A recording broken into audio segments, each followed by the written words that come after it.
मैं आपकी स्मृति मैम आज आपको अध्याय 9 चतुर चित्रकार के बारे में बताने जा रही हूँ। तो प्रस्तुत कविता में कवि ने एक चतुर चित्रकार की बुद्धिमत्तापूर्ण चित्रकारी का वर्णन बड़े सुंदर ढंग से किया है। पढ़कर जानते हैं। इस कहानी में कवि ने एक चतुर चित्रकार की बुद्धिमत्तापूर्ण चित्रकारी यानी बहुत बुद्धिमानी से उसने जो चित्रकारी बड़े ही सुंदर ढंग से बताया है। तो कवि उसी की चित्रकारी को आपको बता रहा है। चलिए देखते हैं। चित्रकार सुनसान जगह में बना रहा था चित्र।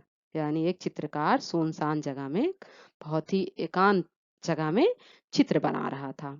इतने में ही वहां आ गया यम राजा का मित्र। यानी इतने में ही उसी समय वहां पर एक यम का यानी मृत्यु के जो राजा हैं उनका दोस्त आ जाता है। उसे देखकर चित्रकार के तुरंत उड़ गए होश। नदी पहाड़ पेड़ पत्तों का रह ना गया कुछ जोश। यानी उस यम राजा के मित्र को देखते ही चित्रकार का तो होश ही उड़ गया और उससे पता भी नहीं चला कि नदी पहाड़ पेड़ पत्तों का कहीं भी क्या होना चाहिए कहीं दिख नहीं रहा है या ना रह गया कुछ जोश। यानी जो बना रहा था वो चीजें नहीं रह गई वहां पे। फिर उसको कुछ हिम्मत आई। देख उसे चुपचाप जब उसने उसे जो यम राजा का मित्र आया था चुपचाप था उसे चुपचाप देखकर उसके अंदर उस चित्रकार के अंदर थोड़ी सी हिम्मत आती है। बोला सुंदर चित्र बना दो बैठ जाइए आप। चित्रकार ने क्या कहा कि आप यहाँ बैठ जाइए मैं आपका एक सुंदर सा चित्र बना दूं। उकड़ू मुकड़ू बैठ गया वह सारे अंग बटोर। बड़े ध्यान से लगा देखने चित्रकार की ओर। यानी जो यम राजा का मित्र आया था वह उकड़ू मुकड़ू पैरों को मोड़ कर पैरों को और अपने सारे अंगों को मोड़ बटोर कर वहां पर बैठकर बड़े ध्यान से चित्रकार की ओर देखने लगा। चित्रकार ने कहा हो गया आगे का तैयार। अब मुंह आप उधर तो करिए जंगल के सरदार। चित्रकार ने क्या कहा कि अब आगे का सब कुछ तैयार हो गया। आप जो आगे बैठे हैं आगे का चित्र आपका तैयार हो गया। अब आप अपने मुंह को उधर कर लीजिए जंगल के सरदार। जंगल का सरदार कौन होता है? शेर होता है ना, चीता। तो यहाँ जंगल का सरदार वही है। जंगल में जब चित्रकार चित्र बना रहा था तो वो उसके सामने आ जाता है। तो चित्रकार जो कहता है देखता है उसको बड़े शांत तरीके से बैठा है। तो उसको शांत देखते हुए उसने कहा कि आप बैठिए मैं आपका एक चित्र बनाता हूँ।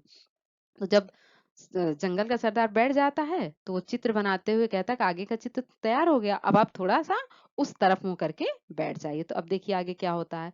बैठ गया वह पीठ फिराकर चित्रकार की ओर।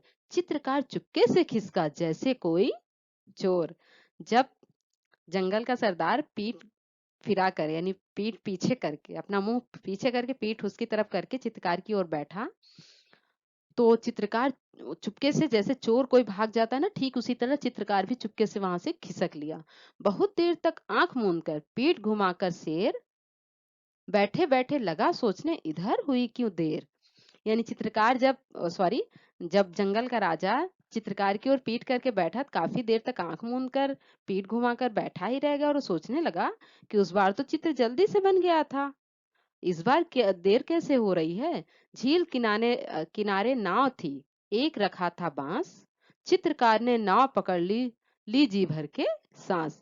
यानी झील थी उसके किनारे एक नाव रखी थी और वहां एक बांस भी रखा था। चित्रकार ने उस नाव पर चित्रकार उस नाव पर बैठ गया और तब अपने मन में अपने जी में सांस ली। जल्दी जल्दी नाव चलाकर निकल गया वह दूर। इधर से था धोखा खाकर झुंझलाहट में चूर।